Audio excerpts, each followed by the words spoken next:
The Fairies Ointment. Once upon a time a nurse lived in a tiny village, and though she had no family, she was a busy woman. She looked after all those who became ill, and she also took care of many children.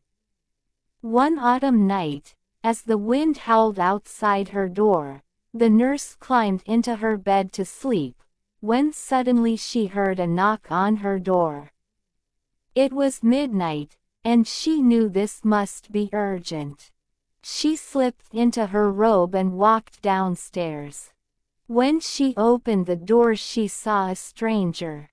A small, ugly fellow with a funny nose and shifty eyes. "Please," he said gruffly, "you must come look after our baby. My wife is too ill to care for him." The nurse didn't like the looks of this fellow, but she didn't like to turn down anyone in need. Besides, she had to earn her living, didn't she? She dressed and pulled on a heavy coat to shield her from the weather, and she walked outside. There sat the little man upon a tall, black horse. The horse's eyes were gleaming bright, staring right at her, and for a moment she hesitated. "Up you go," the little man said, offering his arm, and the nurse climbed up behind him. Before she could settle herself, the horse was off, whisking so fast through the forest that the nurse had to hang on to that little fellow for her life. They rode for a long time, and everything around her was a blur. But eventually they arrived at a tiny cottage. The nurse dismounted and went inside, and there she found the little man's wife lying in bed. Her skin was pale and her eyes dark with sadness, and she was surrounded by children. They were playing with every imaginable toy. In the woman's arms lay a beautiful child, a little boy with hair like a halo and a face as lovely as she had ever seen. "I'll take him now," the nurse said softly to the mother, and she lifted the baby into her arms.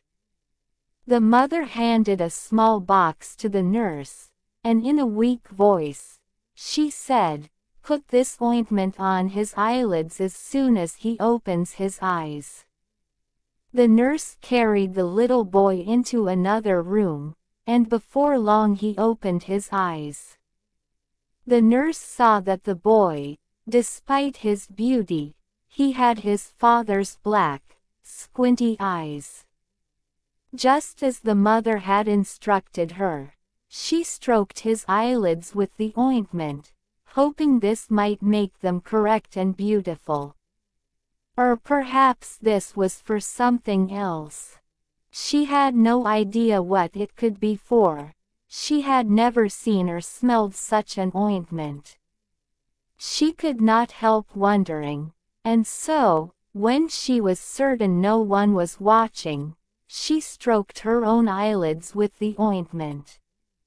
In a flash everything around her changed. The cottage grew from a tiny, dark, miserable place into a big beautiful mansion, furnished with the finest things. When the nurse walked into the bedroom, the mother was no longer sad and exhausted. She was as beautiful as any queen and dressed in silks and satins and brocades. The baby was not squinty-eyed. He was the handsomest child in the entire world. But now those children who had surrounded their mother were not little boys and girls. They were goblins with blazing eyes and pointy ears and wrinkled faces. And those demons were pulling on their mother's ears, a sight that horrified the nurse. They didn't have human hands. Instead, they had hairy paws. The nurse now understood. She had walked into a house of pixies. She knew a few things or two about pixies, including this: she could not say a word against them. So she remained silent, though she stayed for several days, looking after their sweet baby boy. At the weekend the woman was well again, and she thanked the nurse for caring for her child. "Take her home now," the woman said to her husband. The little man called to his coal-black horse, and once again they galloped so fast, the scenery passed by in a blur. After a while they reached the nurse's cottage. The odd man outpaid the nurse more money than she had ever been paid in her entire life. She was, of course, overjoyed, and since the next day was always her market day, she decided she would go to stock her closet and pantry. So the next day she did, walking from stall to stall, selecting the finest tomatoes, the ripest melons, the sweetest apples. But suddenly she noticed the squinty-eyed pixie also moving along with her from stall to stall. At each stall he stole something. Eggs from this one, flowers from the other. He stole broccoli bushels, beet bunches, anything and everything he could grab. The nurse did not think this was any of her business, but she decided she must say hello to the fellow. After all, she knew his whole family. And so, as he passed by, she said, "Good day to you, sir." He turned on his heels and glared. "What? You can see me?" "Of course," said the nurse, and she smiled knowingly.